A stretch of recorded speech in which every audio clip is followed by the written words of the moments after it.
All right, happy Friday to everybody. Here we go again. It is another edition of the E29 Baseball and Softball Journeys podcast. As always, I want to thank our sponsors. Chihuahua Cerveza, the Chihuahua Tap Room out in Newport Beach is open and running. Swing by and grab a growler, swing by and grab something to eat, take it home, sit outside, enjoy the day. Also, 100% Media. The boys at 100% Media do all of our editing. They do all of our footage. They do all of our posting for us. And as always, Adam Schwartz Real Estate. Adam, for all of your real estate needs in Riverside and Southern California, if you have any questions about the market, about the real estate, about flipping homes, Adam is the guy to see. So today, folks, on this Friday, I was very fortunate to get one of the up-and-coming coaches in the Southern California area, Mr. Mike Cordero from Chaffey College. Mike, welcome to the show. Thanks, Ernie. Appreciate it.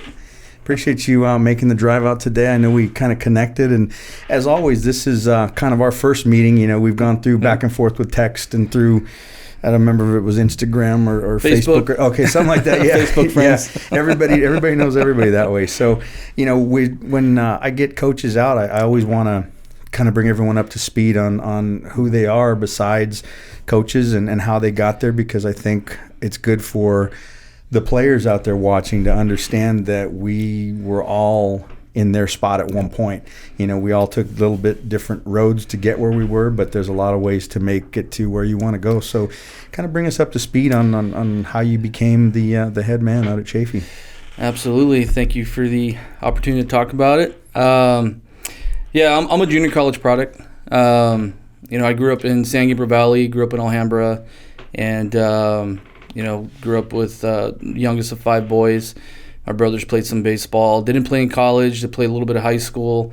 But I was the one that pretty much had made the decision at a young age that, you know, I wanted to go to college. My brother went to Cal to go to academically. But, you know, at a young age, I just grew up thinking my brothers were the greatest thing on earth because they played, and I wanted to continue playing as far as I possibly could, and I had made a decision probably like around 8 or 9, maybe 10 years old, that I was going to play college baseball. Grew up watching, you know, Skip Bertman and LSU, and, you know, Mike Gillespie and USC and those guys, and just thought that's what I wanted to do. You know, it wasn't really about professional sports. It was about I wanted to be a college athlete. And so I did whatever I could to get to that point. You know, I wasn't the most gifted athlete out of high school. I went to a really small high school in downtown LA, Cathedral High School, just down the street from Dodger Stadium. And, you know, we were a Division V school, and you know, I made varsity as a freshman, and, you know, I thought it was a big deal then, but nowadays it's pretty common, especially at a smaller school. And, you know, I wasn't the best player in the team, but I had made that decision young that I was going to outwork anybody, and just really try to develop my skills. And, you know, kind of growing up, I didn't really play club ball or travel ball, and didn't have the resources, didn't even know how to, you know, take the next step, or I didn't have a private coach. I remember probably when I was like 10, my dad paid for one pitching lesson at a batting cage, and it was with the next big leaguer pitched for the Dodgers, and I thought it was a big deal, and that was probably my only private lesson, but it was all done by, you know, observation and you know, finding my favorite players growing up and trying to emulate these guys. And you know, I went as far back as, you know, Ted Williams and some big leaguers from the 40s and 50s, because it was all about grit and work ethic. And I really tried to instill that in my play as a young athlete in high school. And, you know, it was pretty common. You know, back then we didn't have fall ball in high school, so it was pretty common, you know, for me to be taking ground balls on our dirt track at Cathedral, you know, with the backdrop of downtown LA behind me, and, you know, just had dreams and aspirations of being a college athlete. And you know, luckily by the time my junior year, Mike Boyd, the brother of Oil Can Boyd, found me and kind of took me under his wing, and, you know, developed my swing a little bit, and he did it all for free. And that was my junior year, and it kind of took off and became, you know, a prospect in the area. Started to get some looks from some pro guys, you know, Phil Pote Remember Phil Pope, the great, Mariners. the last great Mariner, found me, and I didn't get drafted, but it was like, for me, coming from where I came from, it was a pretty big deal to be talking to a legendary scout, daily, and he was coming to my games, and you're waiting for that phone call. But I didn't get any college scholarships. I wasn't the best student, even though I was at a private school. I wasn't the best student because I didn't think it was that important. I thought if you were going to play college baseball, they were just going to hand you a scholarship. Sure. And that's exactly what I thought was going to happen, and ended up going to Mount Sac out of high school, got injured, and decided to leave Mount Sac. I used to drive 5:30 in the morning, 25, 30 minutes to get to Mount Sac, and got injured and decided to leave. Went to the local JC, Pasadena City College, and I think right there, then and there, that's where everything started to take shape for me. I met Mike Scalina's, the nephew of legendary John Scalina's.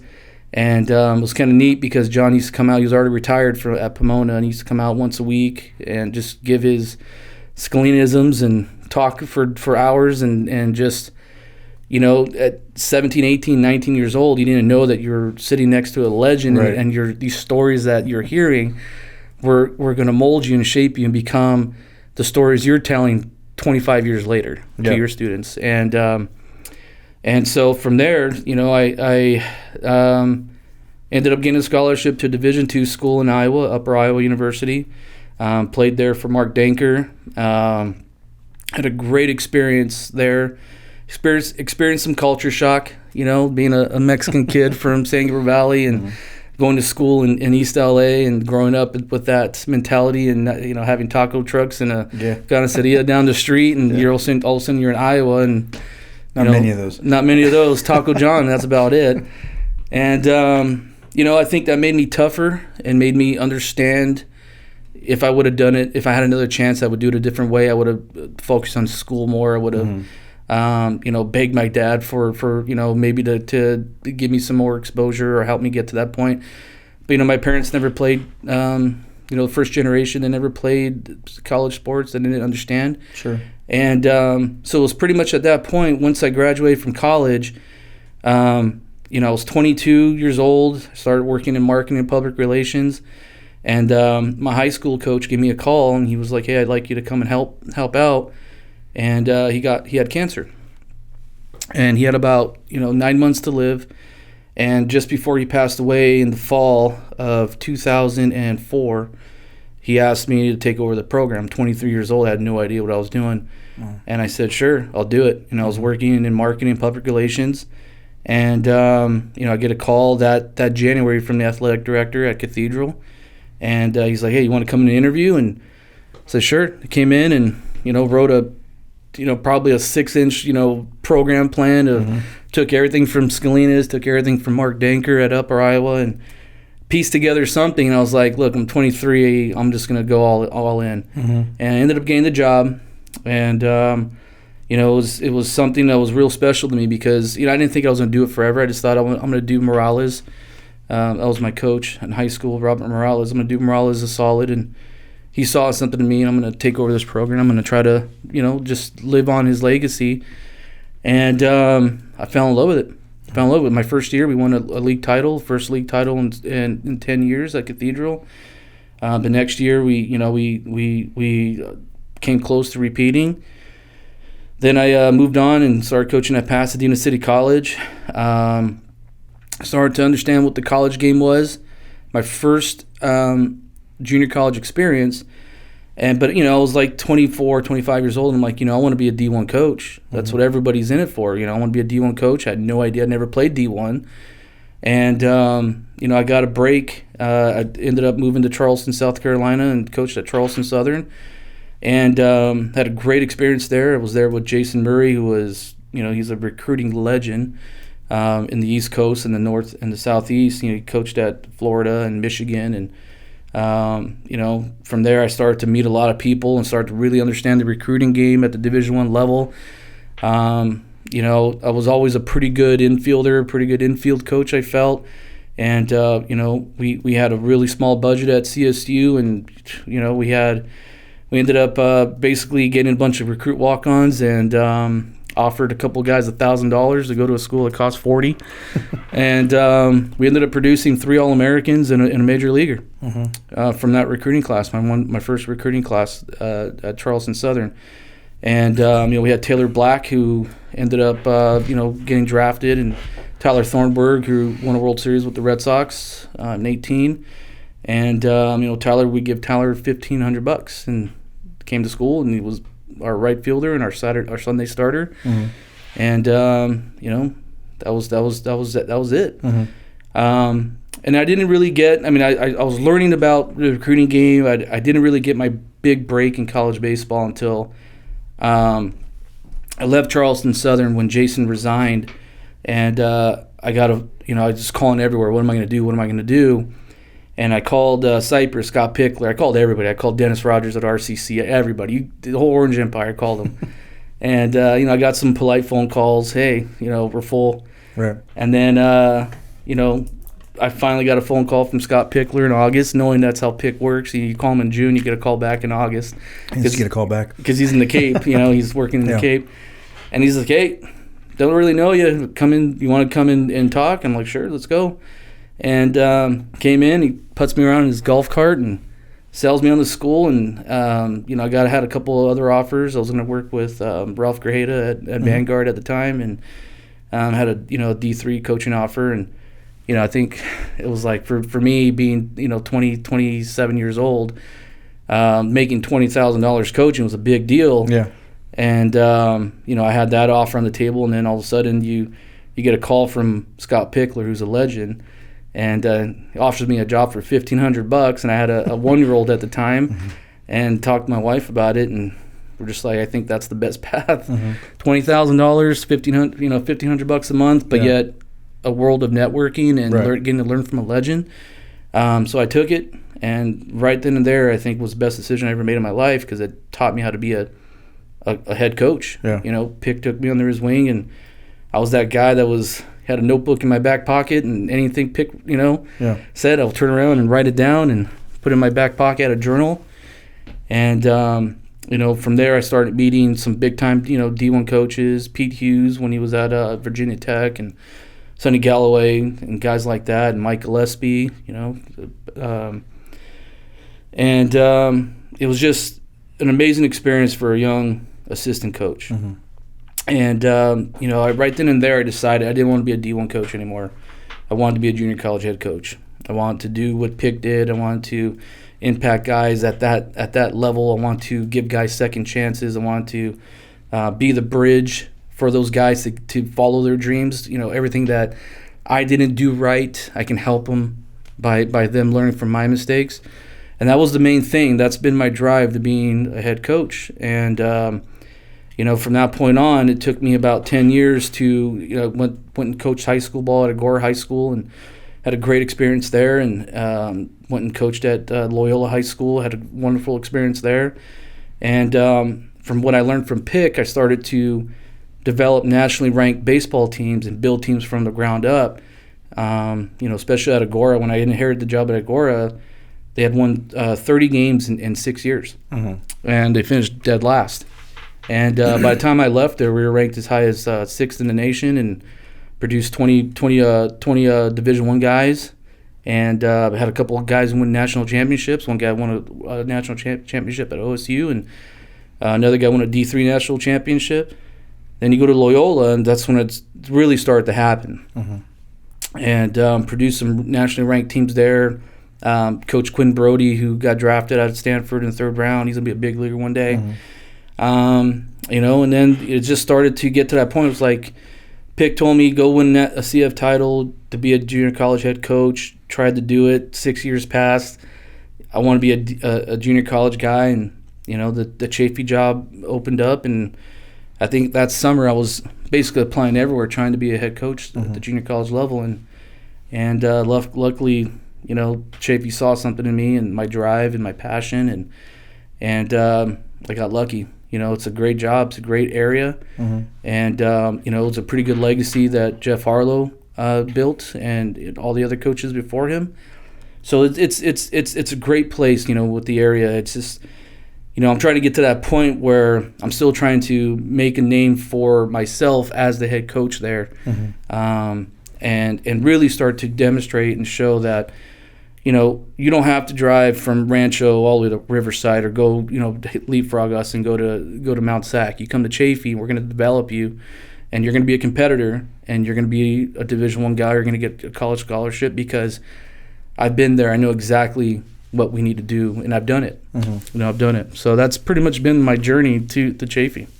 Well, it's interesting. There was a ton of things in there, and I was trying to kind of figure out where I wanted to take the conversation. But one thing I thought that was very interesting is how your trip kind of gave you the opportunity to learn as a head coach, go out, find some more information, come back, apply that information, and so you could actually see the trail in your coaching, how going from an assistant at different colleges and then the trips back to the high school level, you get to kind of do that almost like you're playing, two different leagues. I'm playing up a little bit, and then I come back something that I can control, right, and I can try some things out at the high school level because I'm giving them information that I'm still trying to process.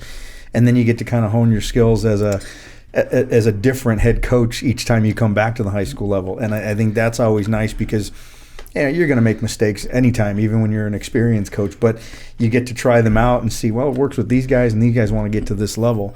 And so I think that was, again, as I mentioned, everyone that sits in that chair has a kind of a unique journey, but being able to kind of know that you want to be a head coach and then learn something and then go back and apply it. Learn a little bit more, go back and apply it. So I think the way you did that was very cool.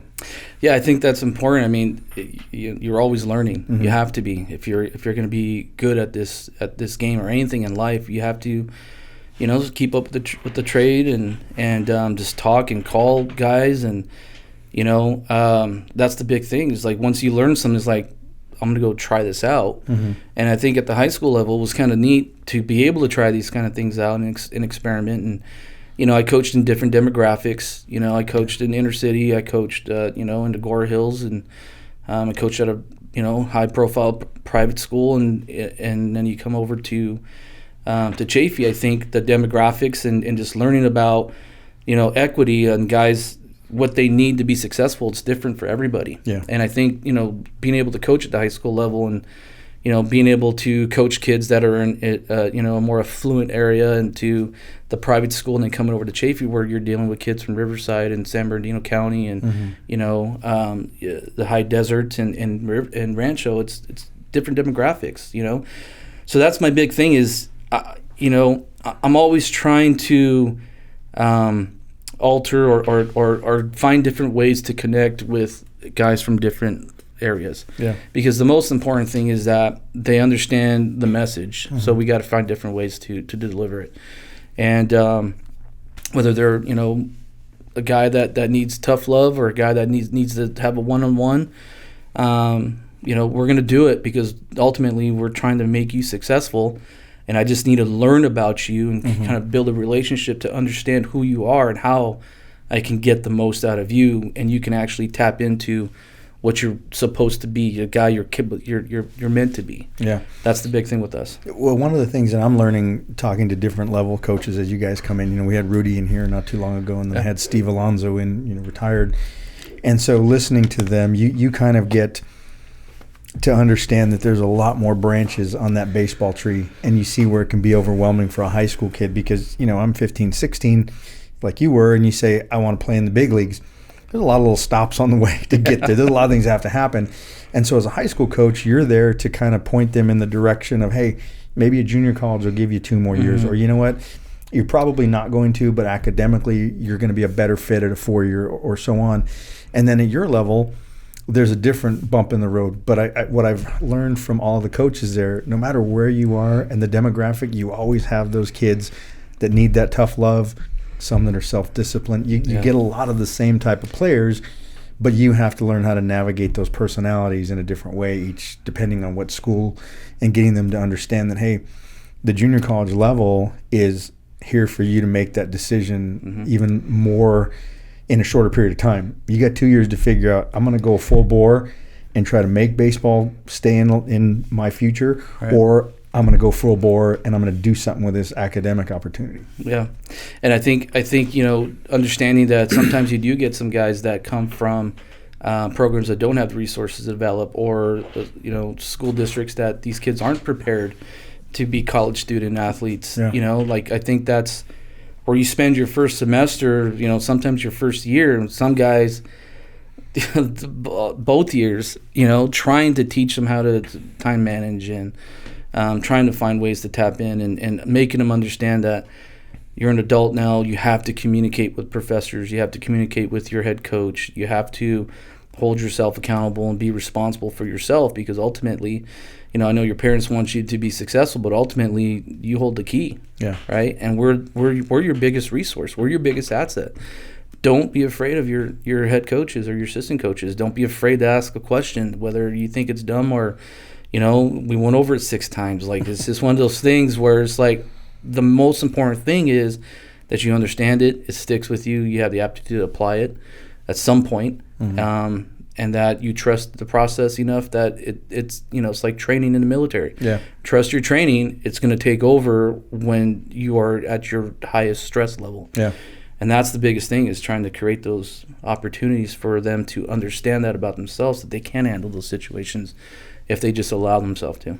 Yeah, and even for younger players, and I go as young as 12, they forget sometimes that everything connects. If I can be self-disciplined to just follow the routine of going to school, weight room, study, whatever I need to do, it's going to fall into baseball.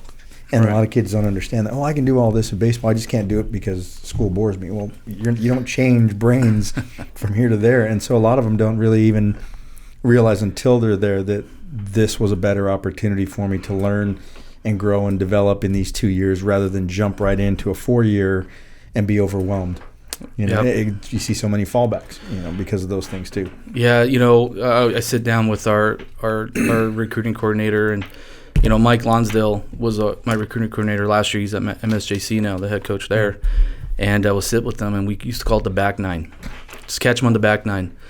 Let's follow this kid. He's going to Cal State, Northridge, wherever, but it's a pretty good chance this kid doesn't quite have it yet, that he's going to be a bounce back. And it's unfortunate, that, but that's kind of our big recruiting pitch is, we don't come in to tell you, hey, come to Chaffey over anybody. We come to educate you. So usually our recruiting meeting is about an hour, 45 to 2 hours of us just sitting here with a PowerPoint, and we say, you got to come with your parents, and we educate you on the entire recruiting process. And then at the end of it, we say, hey, we'd love for you to come to Chaffey, but at least you understand that, look, we think you're a division guy waiting to happen. Or if you're a D2 guy and you have dreams of aspirations of going to Division I, it's okay to come to a junior college, because it's a win-win. You're going to develop. You're going to learn how to manage your time. You're going to learn how to be a student athlete. You can't lose. Right. You can't lose. And if you handle everything and you develop the way we project you develop, you will end up at that top 5 school that you want to attend, or that Division I school. It's okay. It's not. It's not a slap in the face to go junior college. It's not. It's a blessing, actually. Yeah. It's like we always tell the guy after our recruiting meeting, we look him right in the eye, and it's like, look, you're the most educated guy on your high school baseball team now. You understand this recruiting process. If one of your buddies who's going to walk on at, say, USF, he's paying a $60,000 tryout to go to USF, where, now you're coming to junior college, you're going to end up getting 120 at-bats in our fall, because that's what we try to accomplish. You're going to end up getting 150 at-bats in the springtime. We're going to put you on a summer team. You're going to get another 100 at-bats there. You're going to come back into the fall. You're going to have your 120. By the time you leave Chaffey, you have about 750 at-bats. It takes the average big leaguer, the first rounder, 1,400 at-bats to get comfortable to make it to get his first big league at-bat. Right. So you're a dude that's coming in with 700 at-bats compared to your buddy that paid $60,000 for a tryout, who redshirted, and when the team traveled to Arizona State, he had no one to play catch with. Right. So who's a smart guy now? Right. That's the big thing. You're the smartest guy on your team coming junior college. To being responsible. This is an adult decision that you made on your own. And I wonder, in all the years I've done this too, part of me wonders if it's maybe some guys are afraid of that work. It just looks like 2 more years of hard work. Mm-hmm. And I'm sure you've ran into those players too, that they're just happy saying, I'm on a Division I roster, or I'm at UCLA. I'm not really participating, but I'm there, rather than I'm grinding it out at Chaffey. I'm grinding it out, trying to get myself ready for those next 2 years. I think, you separate a lot of those guys that just want to say they're D1 ball players. Yeah. It's a different thing. And that's the big thing too. It's like, that's a cool T-shirt and hat, man. You got some sweet swag. That's a $60,000 tracksuit. But and that's the big thing too. Is like, when you see a kid that has a lot of potential and he decides to take that walk-on route, and he's number 38 of 35, and he hopes to get there.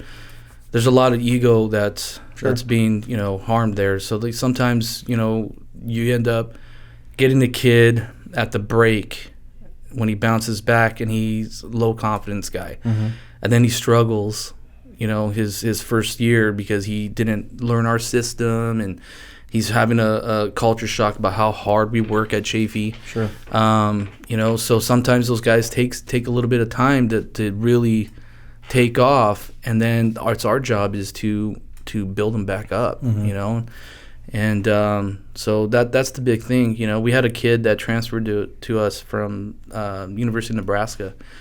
The kid grew up in Nebraska. He's from Nebraska. He wanted to transfer. He decided that he wanted to transfer to Division II to Biola University, and Biola told him to come to Chaffey. We got him at the break, and this kid hit 260 in the Big 12, and was a phenomenal athlete. Ran 6'5", 60, and just a dude. And we got him at the break, and he ended up in junior college hitting 180 for us. And he had quad issues, and and he basically told us, he's like, man, D1 is cake compared to this. And I was like, well, our mentality is to push you to your limit, to help you understand what you're capable of. Yeah. So when you go to Nebraska and you're living in this posh apartment and you got people doing your laundry for you and stuff like that, like, you remember, hey man, you rode the bus for a while, right? And you grinded it out with us, and this is where we build our team culture, and this is what it's about. This is huge. This is huge. And when you go to Biola, it's going to be cake again, Yeah, one of the things that puzzles me too, and you might be able to back me up on this, there's so much information out there, online, podcasts, coaches doing videos on instruction, all of these showcase companies doing information videos on recruiting and all of this.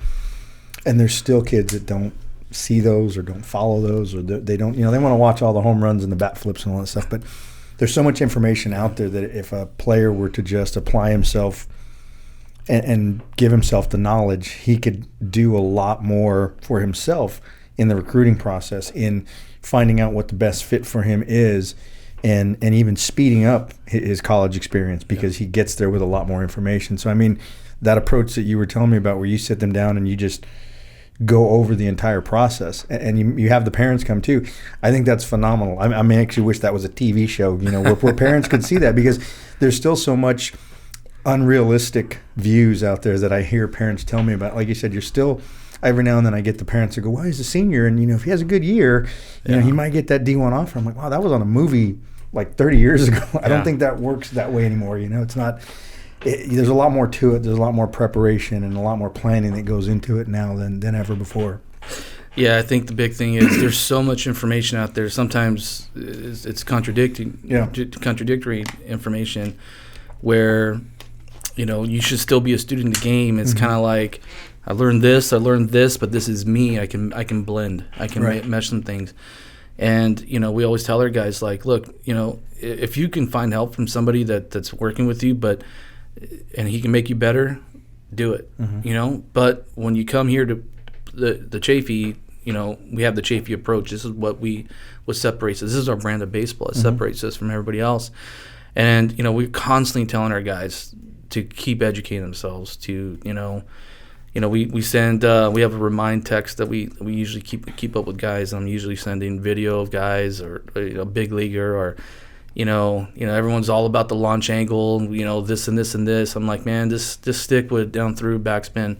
get your hands through the baseball type stuff. Like when you get paid and you're a little bit, and you get your man strength, then we can start focusing on launch angle. But right now, you got to hit for average. We got to limit our strikeouts. We got to be dudes. We got to be competitive. We got to, just be those grinders that love the runner on second base with 2 outs and 2 strikes, and you find a way to get it done.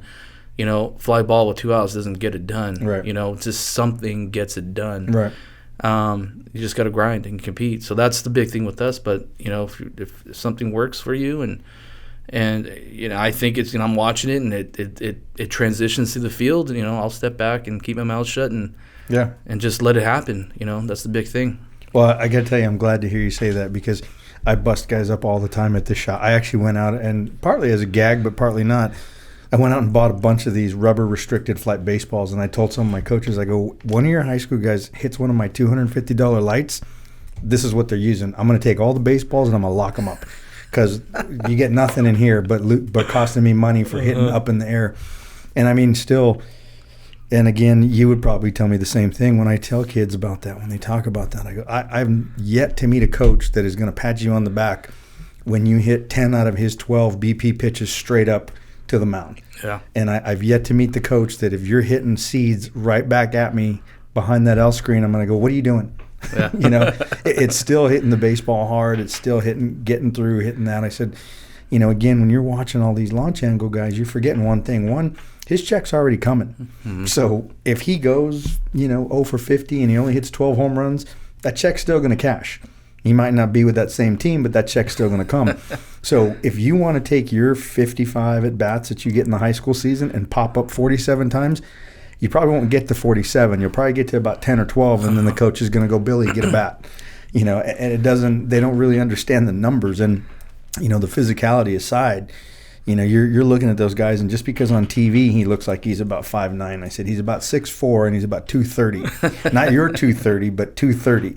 Yeah. So it's just funny that you say that, but I mean, I'm glad, because I like it when kids hear it from college coaches, because they oh no, the coach wants that launch angle. Coach wants 9 guys trying to win it with one swing for him. Yeah, well, 3-run home run's nice too, but line drives that pepper the fence. To me, that's more impressive. If I go out and watch a kid and he's hitting, line drives that are 8 feet off the ground, and they have some backspin, they do that little, carry up there, and it hits the top of the fence, of a 9-foot fence. I'm like, dang, that guy's a dude. Yeah, that looks like power. And that's real power. Mm-hmm. Hit a ball 300 feet in the air at Chaffey on a windy day. It's like, of course you're gonna hit 5 home runs in BP. Yeah. But can you hit 7 line drives out of 7? Off the L screen, or we have days where we put the tee out at home plate, and we started doing, we just put 4 out, and guys with buckets, and they're in small groups, and where all they're doing is like, if I'm get to that point where I'm just like, man, I can't take these pop flies anymore. We're going down to the basics. We got 4 tees out here, and the guys are just getting their hands through, backspinning. And they're trying to, even if the ball's on a ground ball, they're trying to hit the fence. And if they have too much topspin, the ball's going to die. It's never going to make it to the fence. But if they backspin it, even if the ball goes, it's like skipping rocks on water. Skip, all the way to the fence. And that starts to make a connection in their head. We did it a couple of times this year, and we had like our best offensive days. Mm-hmm. The next day, and I'm like, all right, let's stick it. Let's stick it. And then, two games later, it's like we're back to pop flies, and a guy, we always tell the guys, this is junior college, man.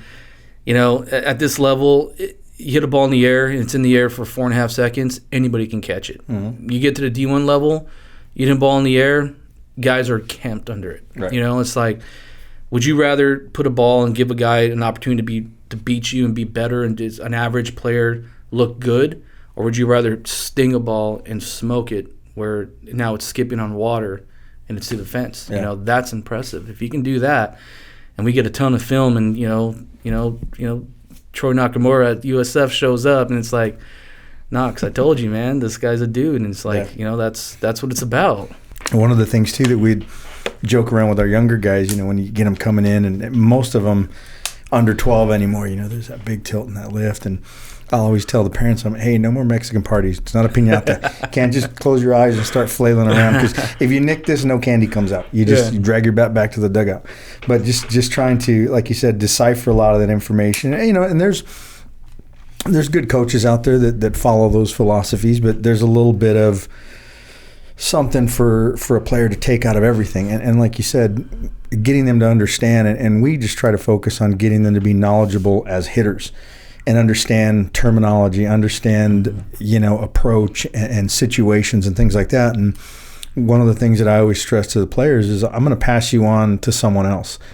And when you're in college or you're playing at the minor league level, they might be trying to get the same thing across, but they're going to come at it a different way, or they may focus on the bottom half or the top half, and you might have a little hard time. But the more information you gather now and understand, you're going to be able to have a knowledgeable conversation and come to a better place for you as a hitter, as opposed to you just kind of nodding your head every time someone says, try this, try this, try this, try this. Right. That's because hitting's hard enough. But the more changes you make and the more funk you put in that swing, it's just going to be harder to find your way back. Excuse me. Yeah, I agree with you. We always tell the guys, adjustments.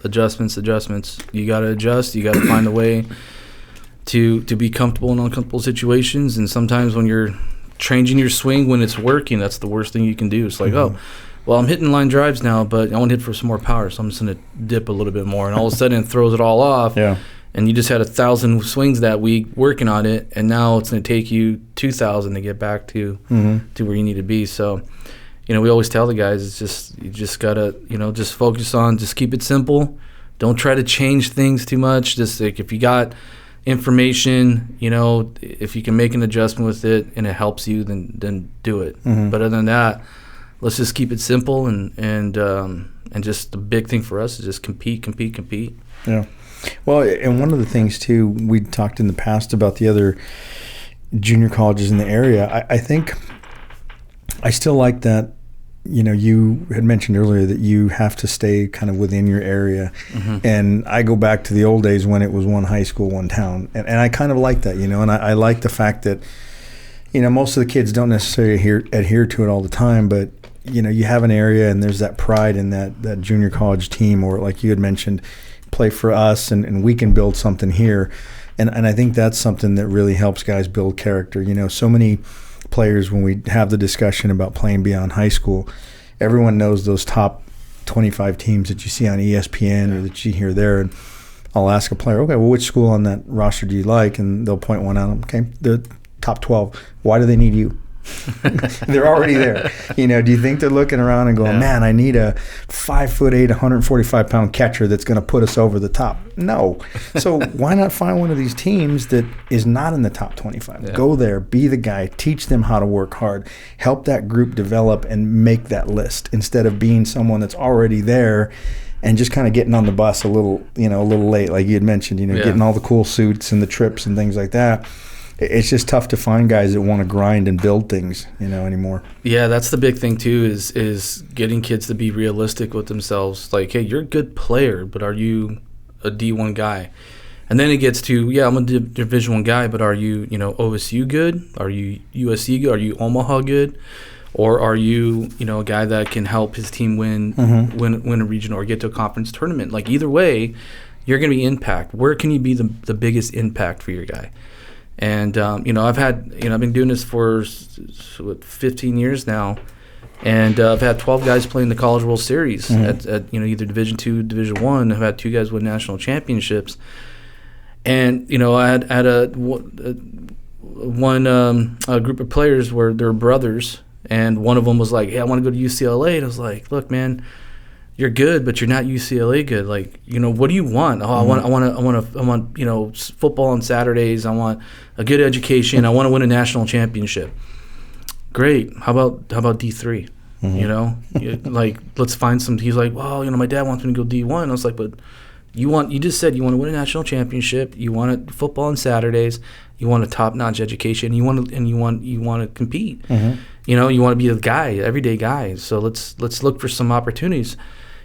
So finally, when you get to that kid and you make him understand, he starts, open his mind up a little bit. Like, maybe I don't need to be at UCLA to win a national championship. Maybe I can go to Trinity College and go there. We had a kid that guy, he ended up going to Trinity, and his senior year, he won a national championship with Trinity. Mm-hmm. Well, his younger brother was a Power 5 guy. Mm-hmm. And we sit with him, and I'm like, hey, where do you want to go to school? I want to go to OSU, I want to go to Oregon, I want to go to UCLA. I'm like, yeah, you can go there. And he ended up winning national championship at Oregon State. You know, so like this is where it is. Like, what caliber of guy are you? Yeah. You know, are you the guy that you're still going to win a national championship? You still get football on Saturdays. You still get a fantastic education. What do you like? You know, stop. Let's be realistic with yourself. You can have it all. You just got to be real. Yeah. You know, and so that's the biggest thing too. Like when you come to junior college, everyone has the aspirations of being that D1 guy or hitting the game-winning home run to go to Omaha.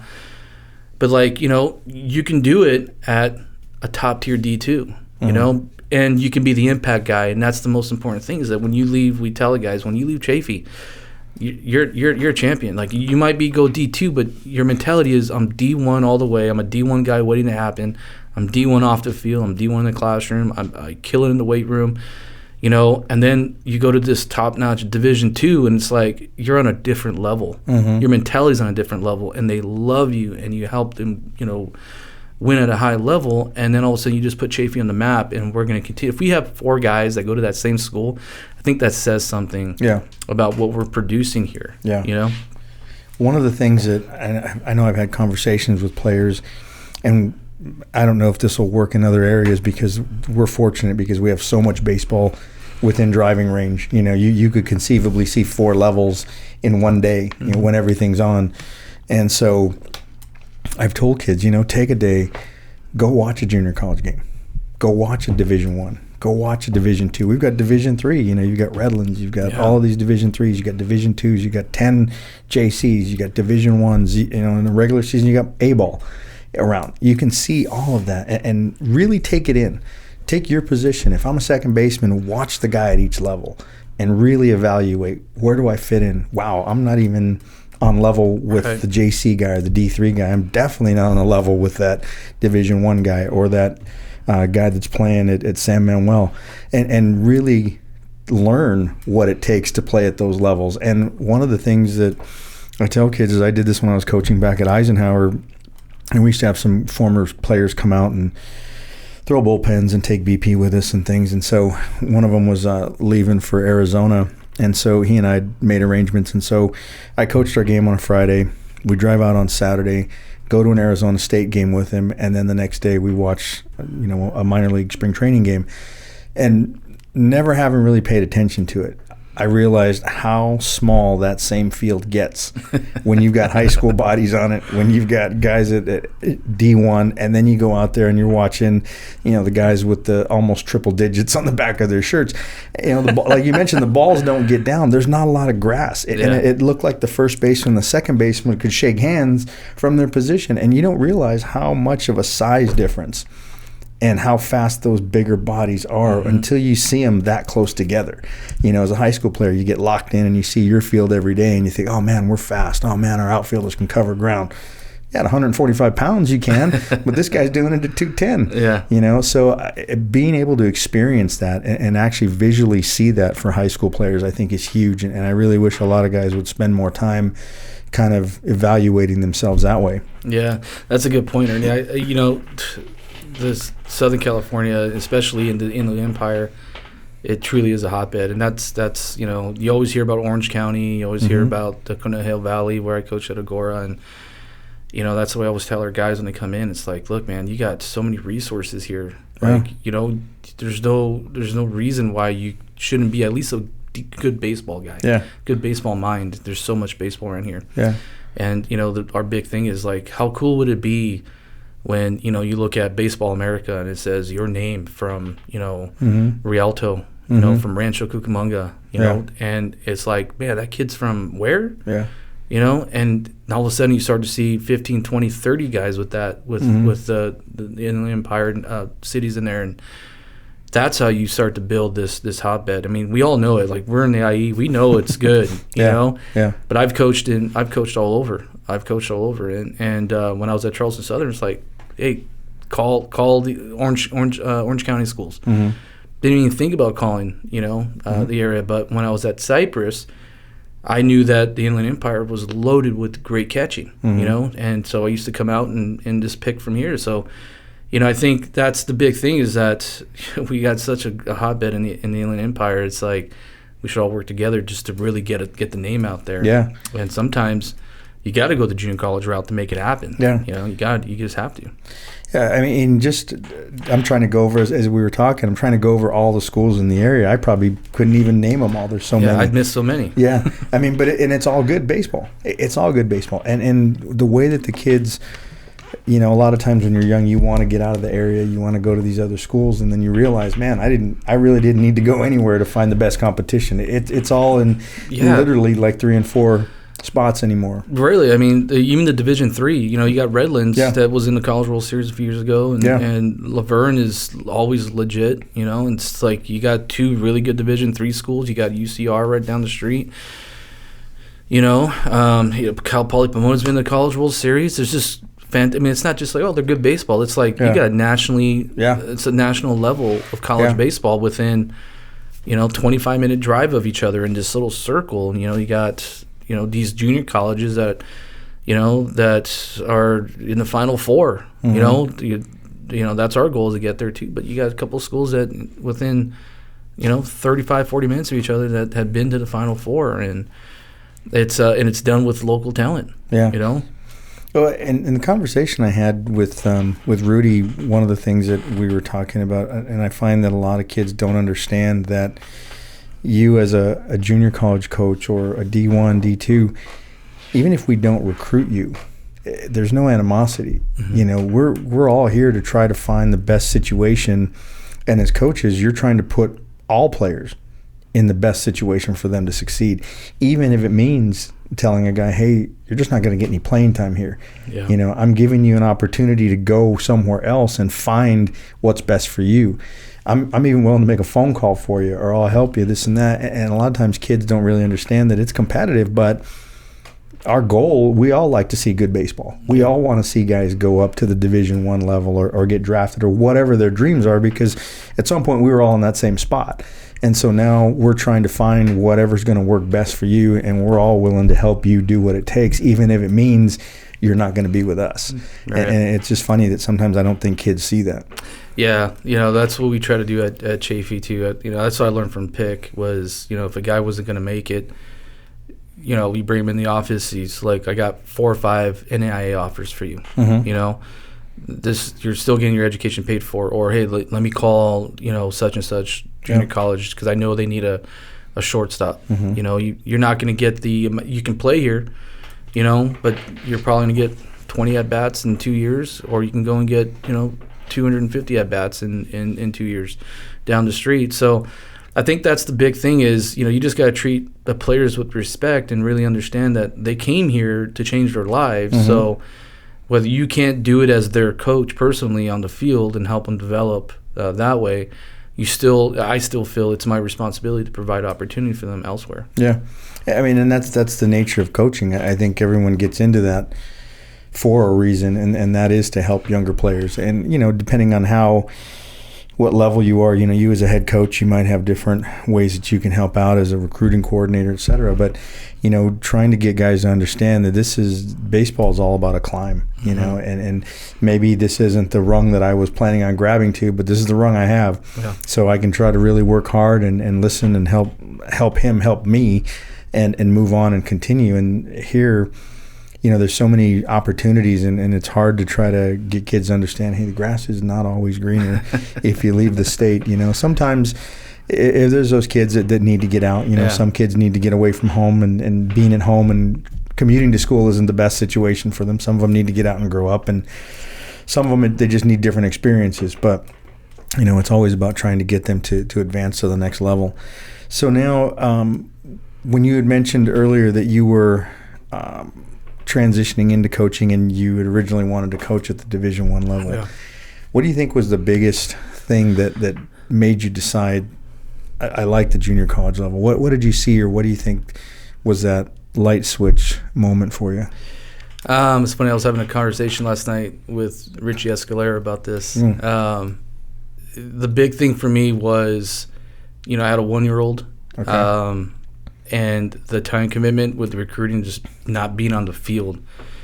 And the amount of hours restricted at the Division I level for how much time you can be with your players. And I felt that I was a teacher. Mm-hmm. You know, I was put in this game to teach, to help change lives, and we did. You know, we had some guys that were walk-ons that became All-Americans and got drafted, but it just wasn't quite the same when you're, you know, coaching at the high school level and you're coaching junior college. It just wasn't the same. Like, you know, I couldn't be out there for 3 hours after practice if I wanted to with a guy who really was asking me. I couldn't, you know, I couldn't get over the, hey, we hit our time limit. We got to call it. It just, you know, just that I'll go home at night and I would just think like, I just feel like I didn't give these guys what they needed today.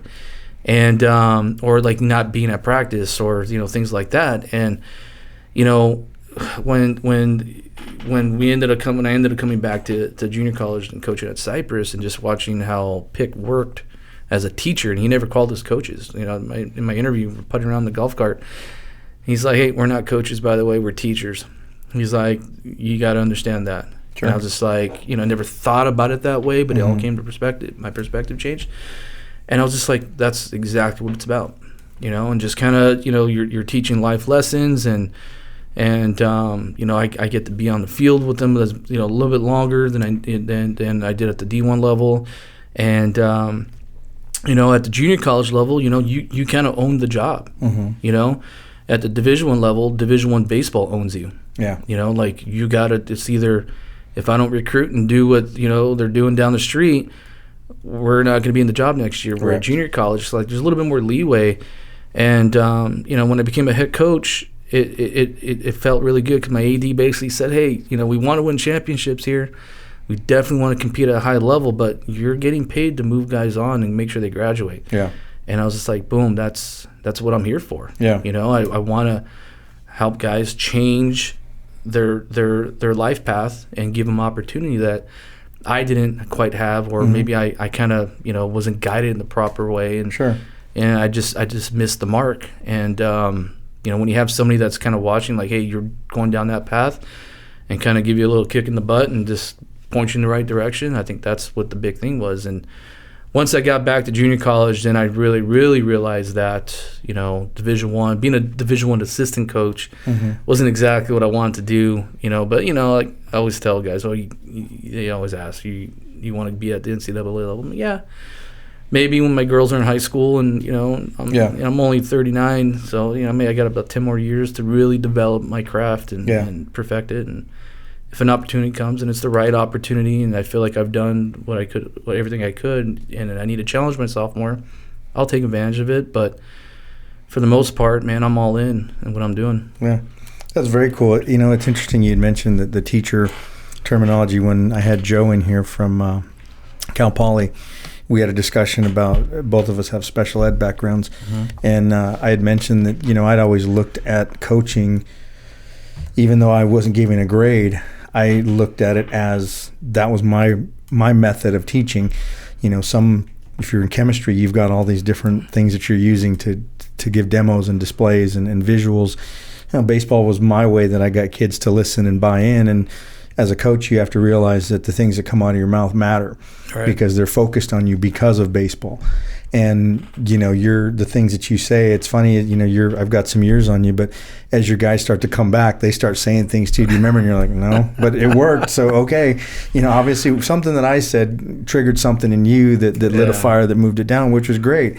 But, you know, you really have to be conscious of your role and your influence. So as a teacher, you know, you do have to think about those things. And you know, it was very interesting that you said you leave the field sometimes feeling like you didn't give them everything because, you know, as a person, as a coach, you love the game and you really love your medium of teaching. But when you're restricted by something that you have no control of, it makes it really tough. Yeah, that's the big challenge too, because, you know, junior college is changing a little bit now. It's a little bit more restrictive, and you got to follow some rules. So like I'm very by the book with everything. So that's kind of still the battle. But yeah, I think you hit the nail on the head. It's kind of cool when, you know, a guy comes back and it's like, man, that sounds familiar, or where'd you hear that? It was funny. One of my players was interviewed, and my wife saw it on Facebook, and she like was sending me a text like, "He sounds like you," You know, it's like, he played for me 3 years ago. He sounds like you. It's like, well, we something stuck, you know? Something. Yeah, I had, there's a couple times we had, I think this is my last year coaching, and we'd gotten in a wild card game, and I forgot who we were playing, but I'd put a freshman in because he was the fastest guy on the team, and, you know, I figured, well, for next year, he'll be one of our builder guys, and first 2 innings, 2 balls find him in the outfield, and he botches them, and anyway, we get down, I don't know if it was like 9-0 or 10-0 in like the second inning, and, you know, my senior pitcher kind of folded on me, so I had to throw another guy in, and at some point we rally back, and, you know, we're down by a run or 2 or something. I don't really remember specifically what I said, but I wasn't chewing the guys out. I was just kind of throwing stuff out there to try to rile them up. And I had a kid come into the shop, and he's an umpire now, and we were talking about different games, and he's like, "Hey, do you remember when we lost that game?" And da-da-da-da-da-da. And I'm like, no, not really, but you know, I wish you would record it, because apparently it, you know, 15 years, 20 years later, it made a difference. You know, if it did, I'd like to can that thing and throw it out again. But it's just funny, because the farther you get away from those things, you really don't understand. And I like the fact that, you know, coaches are conscious of that, like you, and understanding that, hey, you know, I'm here for a reason. And I think once you find that as a coach, that helps put you at that next level, because you're in that comfort zone of I'm not looking for something better all the time. You know, I can create better right here. Yeah. You know, and it's a great example for the kids, like we talked about. You know, hey, I don't need to be in another state to find what's best for me. I can make the best of what's right here in front of me. And I think a lot of guys really need to see that and understand that. Yeah, I think once a student athlete really starts to understand that, then they can really be all in, right, and just give themselves to their process. And that's truly what, you know, trusting your process is, and we talk about all the time. So I think, you know, that's a challenge. Get a kid to understand that. Just be present, be here. It's not like, oh, I missed that opportunity. It's like, I'm here. Yeah, I'm here, and let's go. Let's do it. You know. So now transitioning into kind of fast forwarding to right now, and, you know, we always jokingly, and it's not a joke, but we kind of timestamp at COVID period.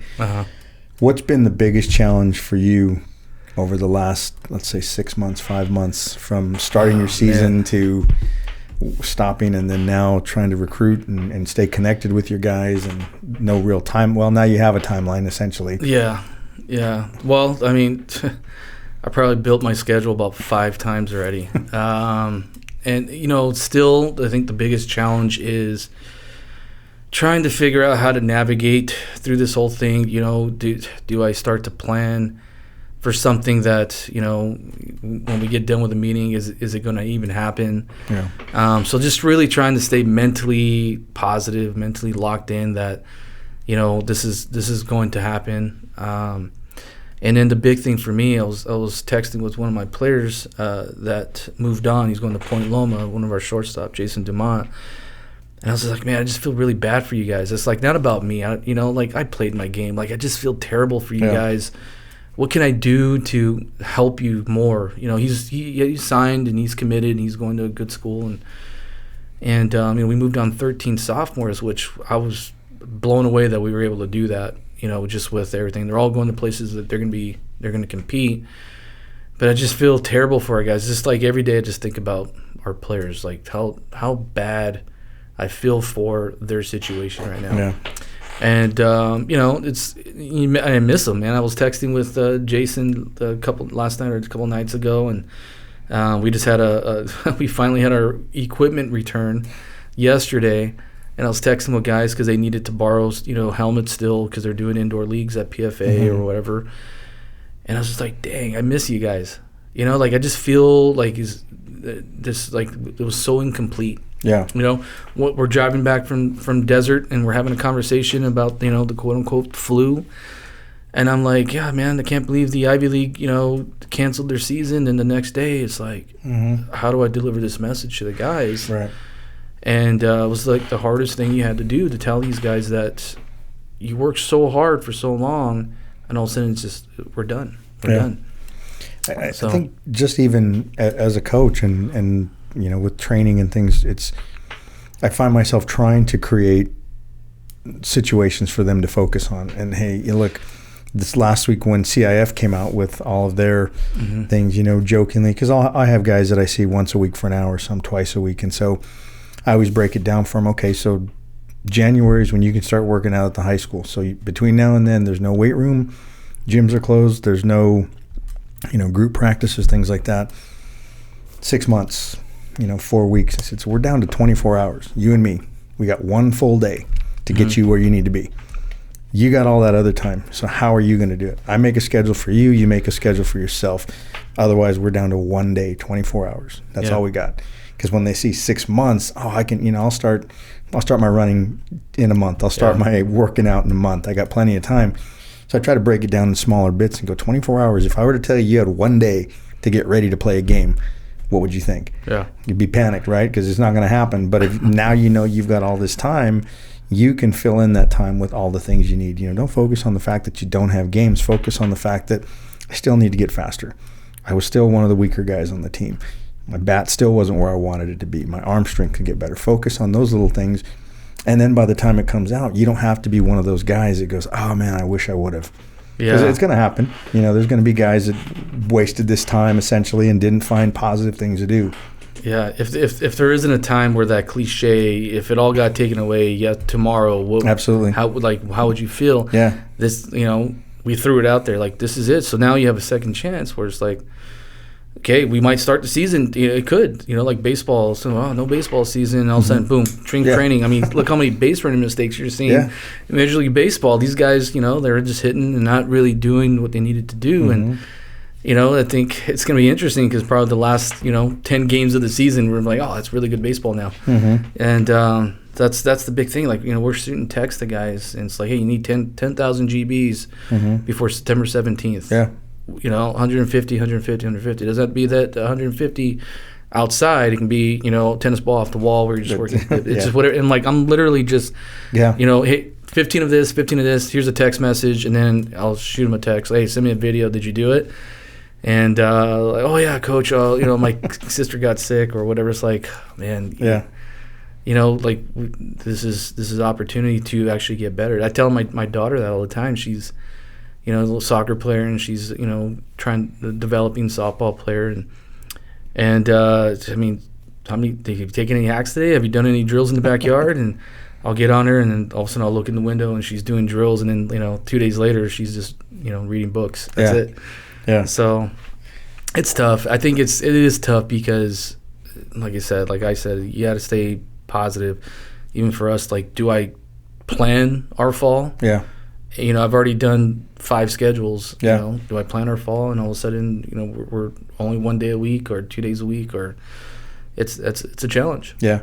But I think it's for all intents and purposes, I think it will turn out to be positive in the long run because a lot of people are having to reevaluate things. And I think a lot of the players are learning something that they would have never, none of us have ever experienced this, but for this age group, I say from high school to college, it's that tangible lesson of, like you said, if it was all taken away from you, or this is that what if, it just slaps you in the face.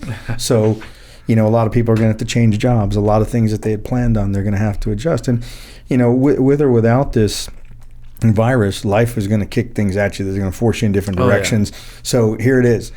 And so, even with some of our high school players that will say, well, we don't have weights, we don't have this. I'm like, man, guys that go to prison for 5 years come out with law degrees and come out with whatever. So they're in a 10 by 10. Don't tell me in your 5,000 square foot house you can't figure something out. Yeah.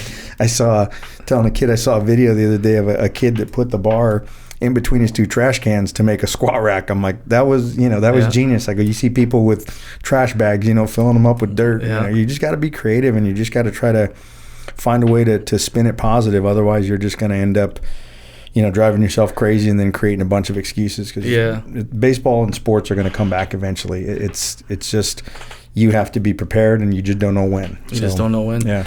Yeah, we had a guy, Darren Taylor, our first baseman. He decided to come back next year.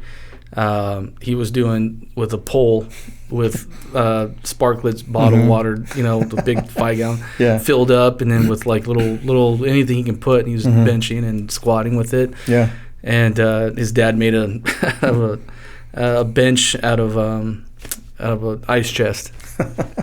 So I was just like, man, that's awesome. Yeah. You know? I mean, there's so many different things that they can do. And again, when we talk to players, you're in the media, social media era.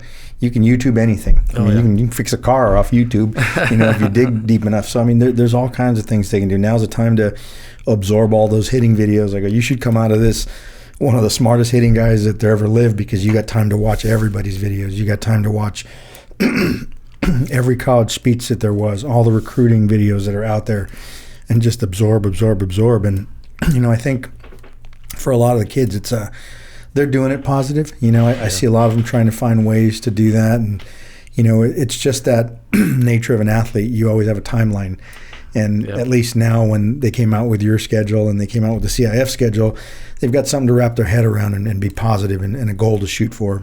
Yeah, absolutely. So, man, I'm losing it. So for moving forward, what are some of the things at your facility or at the school that you see that you'd like to make some changes on, some upgrades? Every coach gets in and they have a different vision of what they want their field to look like, or what I want to put on as my mark on Chaffey College. Right. Our field guy, he was a minor league field guy for El Paso. They won the playing surface of the year a couple times. We always joke around that our biggest renovation would just be throw some dynamite and just blow it all up and be forced to start from scratch. But that's our joke. But our big thing is, like, since I got to Chaffey, this is this is I guess going on year 3.5. My first year we raised $52,000. We put brand new fencing out there. So, but the big thing for us was we had Chaffey Panthers out there. You can see it as soon as you turn down Chaffey Drive, Panther Drive. First thing you see, if you look to the right, you just see the giant Chaffey Panther logo, and it says Chaffey Baseball. And then I wanted to really pay homage to the legacy coaches that were here before me. Howard Lauder is a legend, and so we retired his number, and we had Daryl Kyle that came to Chaffey. We retired his number, or they retired their numbers before I came to Chaffey, but we went and had these giant 8-foot tall jerseys of them, and we put them up on the wall with all of our big leaguers and all of our conference championships from the old Foothill Conference. And so what we're just trying to do is just really, like I told Harlow, hey man, like that wall is like, you did that. That's, your 15 years as head coach, whatever it was, it's like, all those league championships, that's you right there. That's a piece of you out there. And I just wanted to really pay homage to all these guys.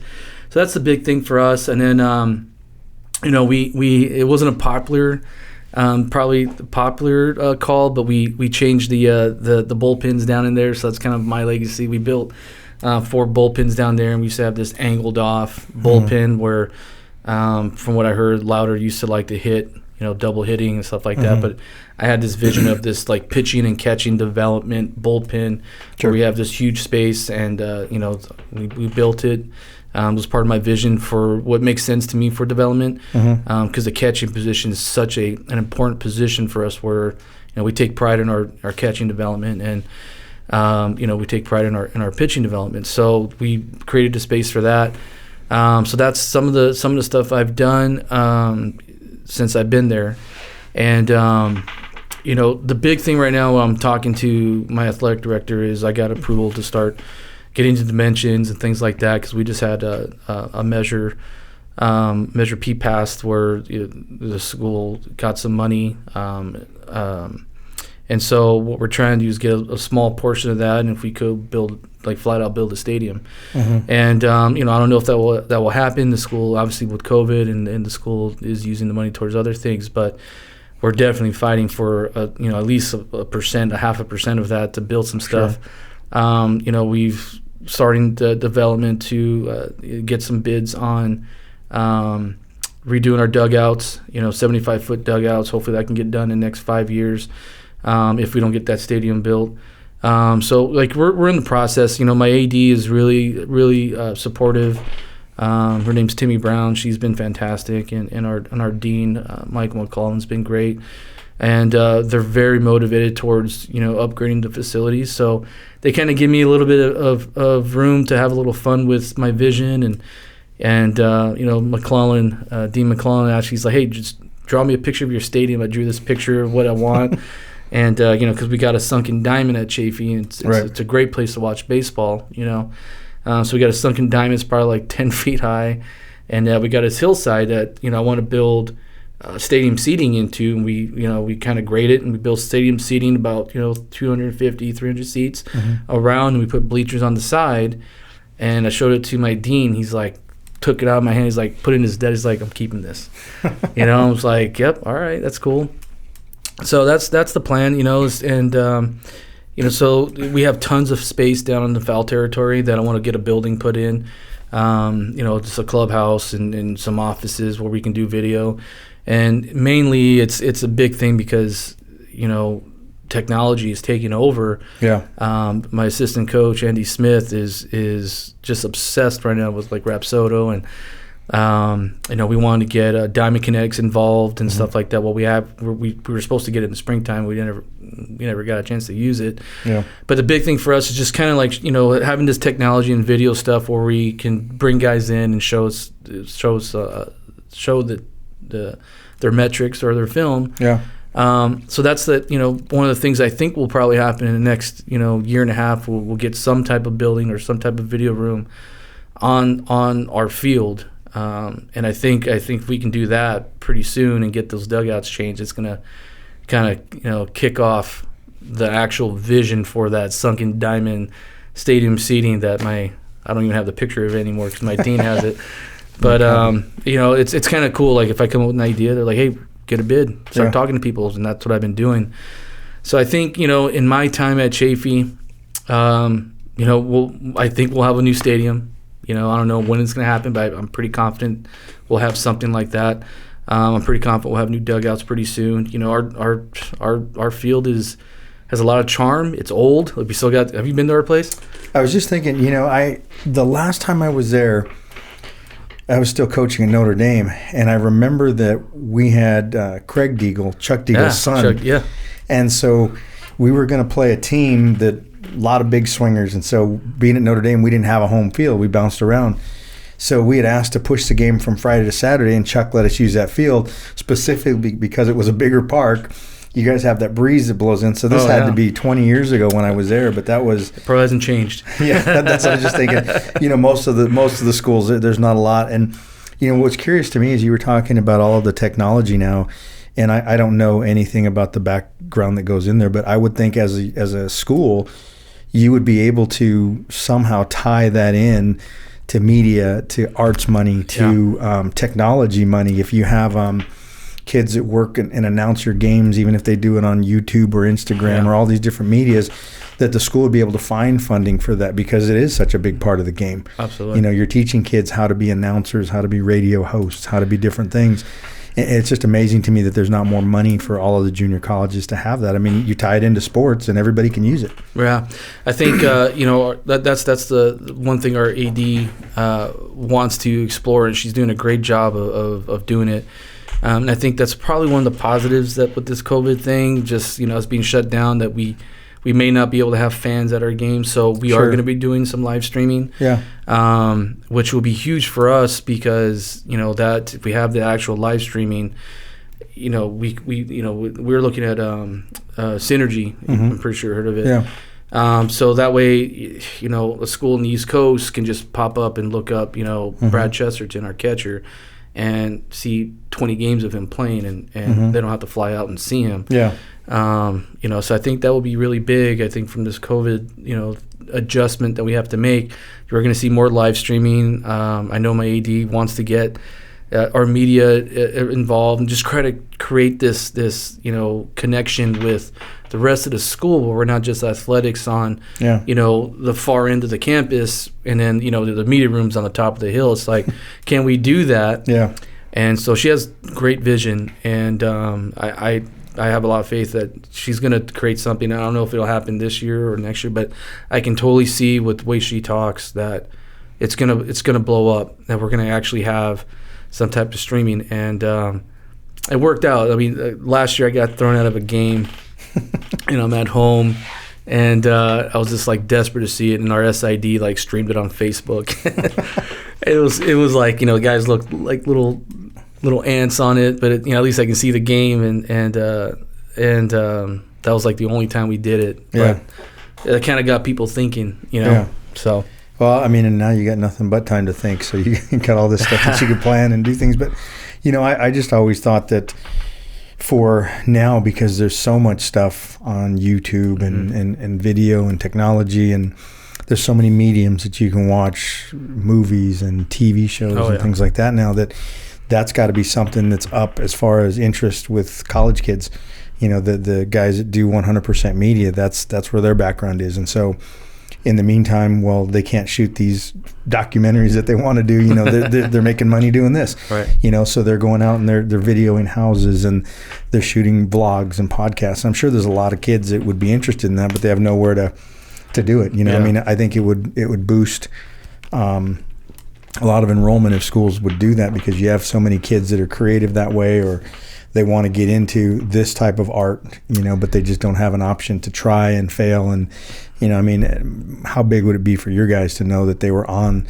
They probably watch that more than TV anymore. Kids watch live stream stuff more than we ever did. So, you know, it would be a lot of fun for them to know, hey, every one of our games was going out to all over the world, essentially. Yeah, essentially. I mean, we have a couple guys that are from out of state, and you know, we had a kid, Zach Lucky, the kid from Nebraska, and his parents came out, and his dad's like, hey, you know, they're used to the Big 12 network. You know, it's like, hey, do you guys stream? I'm like, no, we don't stream.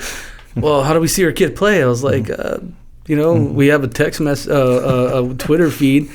And he's like, oh, okay. Well, you know, he worked at a company that they did a lot of business in Compton, so he flew out quite a few times. Sure. But I was just like, you know, we have another kid from Chicago. We had a kid, you know, from Oregon, and his parents were flying out every other weekend if they could. And I was like, man, if we just had it, you know, if we just had that that social media streaming thing, then we can give the kids what they need. So well, and it's interesting too, because as we're talking about this, I was thinking of a softball player that I have, and one of the things was that, you know, that other than just the she's never been away from home thing, you know, Dad says, well, I've never missed a game. Well, you know, maybe you won't be there live, but there are schools that you can watch every single game. I mean, some of them, I'm sure they'll probably even post the practices or the bullpen sessions or whatever you ask them, you know. Kids can do it too. They put it on their phone and they know how to do it faster, but that would be a huge drawing point. And eventually I would think all schools would have to do it just to level the field, you know, because now if you're in Hawaii, you know, you definitely can't fly back for every series. Yeah. And there's certain areas where you just can't do it. And as a working parent, it's impossible anyway. So now you have that opportunity to send your child to wherever they need to go to play. And now I can still see every game. And it just seems like it's something that should have already been done for a lot of schools. Yeah, I think that would be huge. I mean, I went to school out of state, and my parents never saw me play. Yeah. You know, at the four-year school. And the only time they ever set foot on campus of my alma mater was the day I graduated. That was it. So they didn't even know where I went to school. Yeah. So well, I mean, it saves so much in the long run as far as travel, because you just anymore you just can't. It's just there's too much stuff that goes on at college life, and there's only so many dates you can pre-plan to spend that time, and there's very few families that have that disposable income to just up and leave and commute, you know, especially depending on the areas you're in, you know. I mean, how cool would it be for some of your kids, their parents that just can't get away? Hey, I can watch it on my phone, or I can record it and go back and watch it later, and I never miss a game and I'm still working. Yeah. You know, I mean, that would be huge. So as far as, you know, the upgrades and things like that, it's just cool because everyone has a different vision, you know, and I feel sad sometimes when I hear coaches go, well, when's the last time you were there? It hadn't changed. But, you know, the next question I was going to ask you, how do you guys go about fundraising, or what type of things do you do at Chaffey to fundraise? So we do e-team sponsors. That's huge for us. We raised like $16,000 last year doing it, and was just pretty phenomenal for our area. And we had a generous donor the last 2 years that donated $45,000 over the course of 2 years. That really helped for our field renovations. We do a lot of TV taping stuff, and we are just like on it. The kids hate it, but we used to do Let's Make a Deal, and we sell it as like, hey, you have a chance to win money. And 2 kids actually got on the show and they won some money, but oh man, it's like they dread it. They go and they're long taping hours, but you can't leave. Yeah, I mean we probably make about $9,000 doing those. So we get creative with it. The goal in our AD really wants to focus on it is doing like youth clinics and camps and stuff like that. We haven't been able to navigate it yet, but that's her vision. That's her long-term thing. So she has a lot of plans to just do overall athletic stuff for fundraising. But that's pretty much their main thing. We do pretty much what everybody else does, just how much you hustle and how successful you can be with it. Yeah, I always find that interesting now because there's so many resources that sports have to hit now. It's almost a thing of the past where the schools give you anything. Yeah. You almost have to fundraise 100% to fund your program. Talking to some of the D1 coaches, I was really shocked to hear what their budgets were and how much they still had to put in money at the Division I level. And I'm like, I thought we were beyond that. High school, if you make 13 cents an hour, you're ahead of the game. But, most of the time there's fundraising. And usually when you get to that college level, the parental involvement tends to fall back. They're okay, well, you go and do that. And if it doesn't work out, you need to get a job. But at the high school level, you have those spirit packs that are $400 or $500 in some schools, and that covers a lot of ground. But I'm always curious how the funding works for the junior college kids. And then again, too, it's tough, too, at that age to get them to go out and hustle. Yeah, like our big thing is like when we do we sold Christmas trees my first year, and I was like done with that. We had guys, we would cut practice early, and they went and sold around, and we gave a bat to the guy who sold the most, and it was like 2 trees. Yeah. It was like, they're not salesmen, they're just out there. So, but we've done a good job with it. I think what motivates our guys is, I can't understand where they come from. Some of these guys can't even afford the gas to get here. And so, we don't want them to pay for anything. The only thing they pay for is $25 for 2 shirts and a hat in the fall. And if they fundraise, we give them everything. Bats, helmets, bags. All the catchers get their own catcher's gear because we fundraise for it. And, like the $16,000 we made from E-Team sponsors, we gave it right back to the kids and equipment. Yeah. So it was kind of it was really important to me for at least to kick it off where we're competing against Mount Sacs and RCC for guys and Citrus. And one of our big things is like, hey, we're going to give you the tools and resources to compete at a high level. So you're going to get that, Easton bat. One of the big things, too, we got sponsored by Easton. Yeah. So we got a bunch of Easton stuff all over the field. We wore full-on Easton apparel. We make the playoffs. They pay us, per every level that we go. So, it was pretty cool, too. Like, last year we were in their national catalog. So if you open up the Easton catalog, boom, Chaffey's right there. So that's one of the steps that we're trying to do in fundraising is kind of motivate the guys. Like, hey, if you fundraise, the money's coming back to you. You don't have to buy your shoes. You don't have to buy your sweatshirts. And, like, it's all Easton. We're all, you get 2 sets of batting gloves and a helmet and a bat that you get to, use. If you break it, we'll have a new one in a week, as soon as Easton get to us.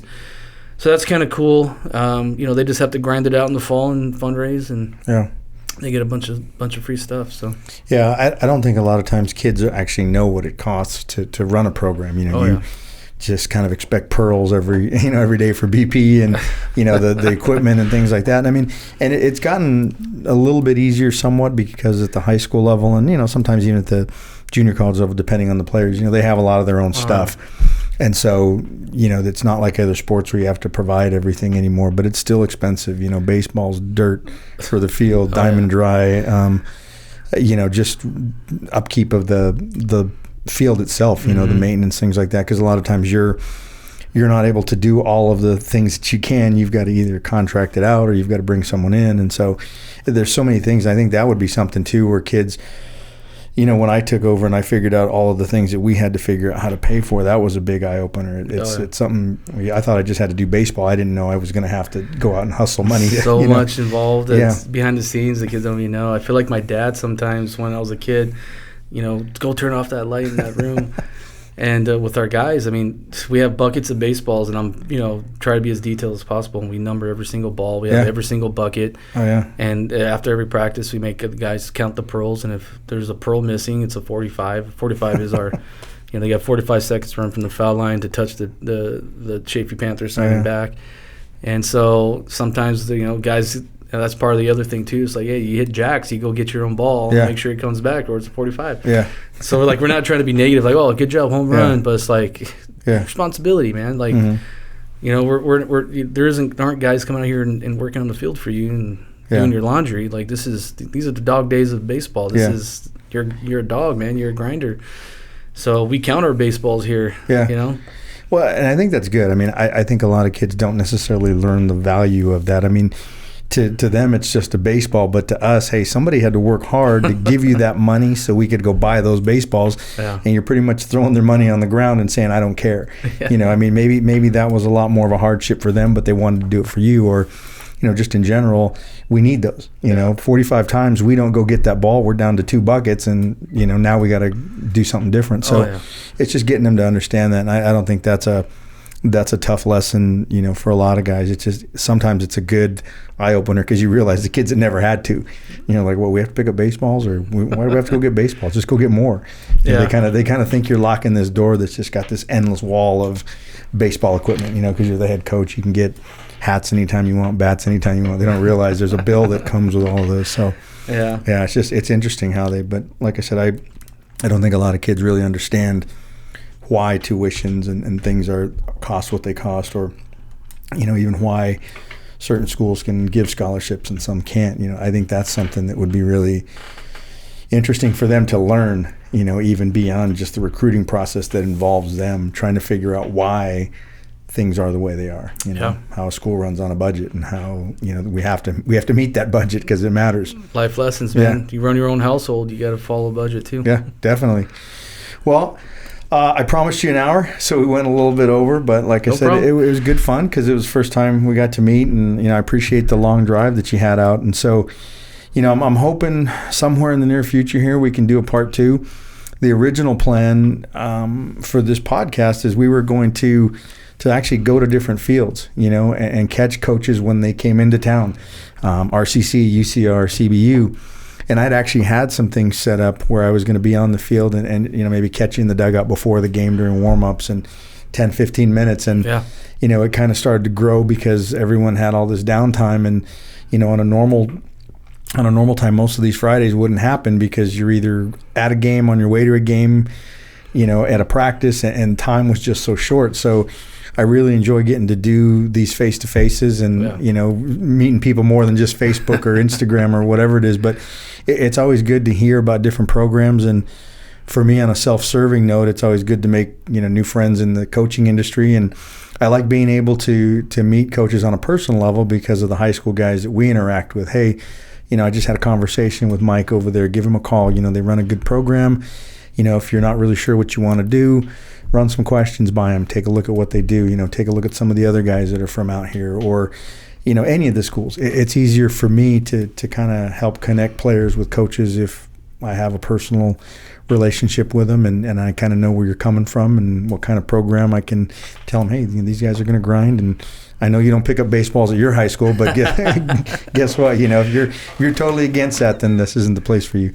But again, thanks for coming out. I appreciate the time, and it was good getting to know you. Yeah, Ernie, I appreciate you giving me an opportunity to talk about Chaffey and what we're trying to do there. And we think we're sitting on a gold mine, and our goal is to make it to a Final Four and help guys get to the next level. And we need all the help we can get to educate people about us on top of that hill. Yeah. So.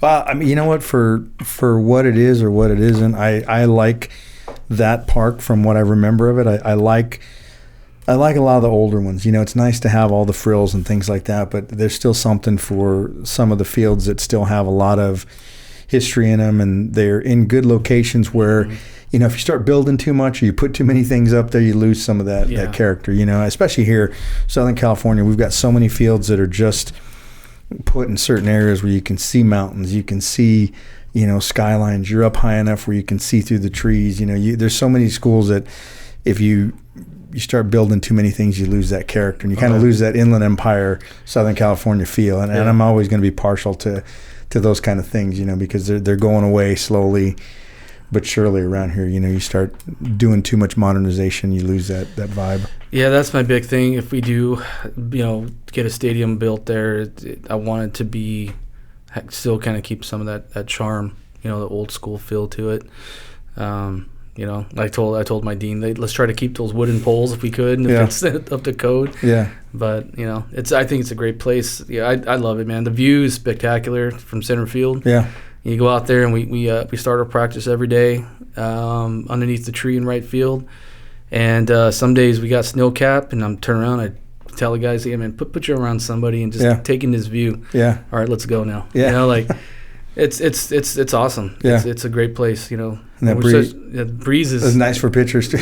Yeah, when we get that breeze, it's pop-up priority days. Yeah. That's always good. So, yeah, I hope you get that built, and you know, I wish you many years of success. And like I said, it was glad I got to meet you and chat with you, and hopefully we'll do a part 2 soon here sometime from the field. All right, you got my number. Next couple months. Yeah, definitely. I want to get out and watch a practice too. I haven't been out on the field in a while. Okay, like everybody else, but it's been longer for me. Yeah. Come out and watch practice, man. That's my favorite part. It's practice. Yeah, mine too. Yeah, I'm not a big bus guy. All right, folks. So again, that's conclusion for another Friday of E29 Baseball and Softball podcasts. Again, I want to thank my guest, Coach Mike Cordero from Chaffey College, and I want to thank our sponsors, Chihuahua Cerveza, 100% Media, and Adam Schwartz Real Estate. So until next Friday, we'll see you.